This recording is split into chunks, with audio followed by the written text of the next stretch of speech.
Bonjour à toutes et à tous et bienvenue dans ce Sanicast du vendredi 3 juillet.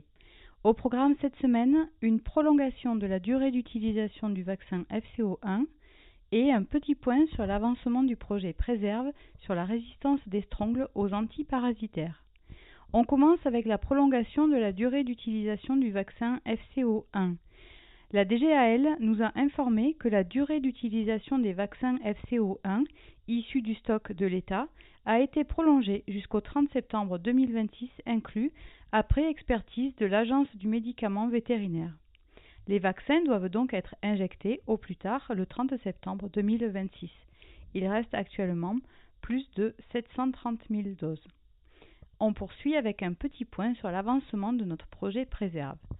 Ce projet est un projet national intégrant de nombreuses cliniques et écoles vétérinaires ainsi que quelques GDS. L'acronyme Préserve signifie Plan de réduction et surveillance des effets de la résistance aux vermifuges en élevage de ruminants. Les 3 espèces de ruminants sont concernées et ce sont les strongles gastro-intestinaux qui sont ciblés. Dans le Puy-de-Dôme, nous nous concentrons sur les caprins et les ovins avec un suivi du parasitisme dans 5 élevages caprins et 5 élevages ovins. Nous prélevons des crottes d'une quinzaine d'animaux toutes les 2 à 4 semaines.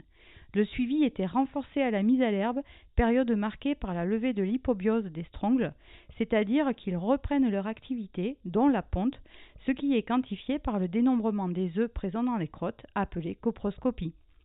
Les niveaux d'infestation dépendent des mesures de gestion mises en place à l'automne, traitement ou non. Et le choix de traiter est pris par l'éleveur en concertation avec son vétérinaire. Le nombre d'œufs par gramme de fécès n'est pas le seul critère.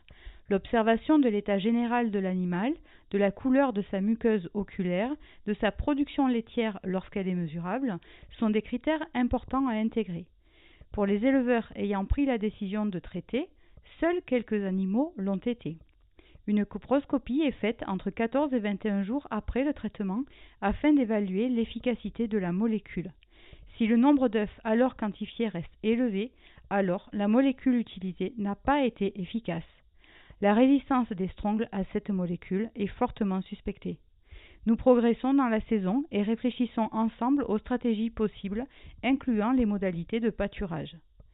Les très fortes chaleurs, combinées à l'absence de pluie, ont très certainement été préjudiciables aux larves et aux œufs présents dans les prairies.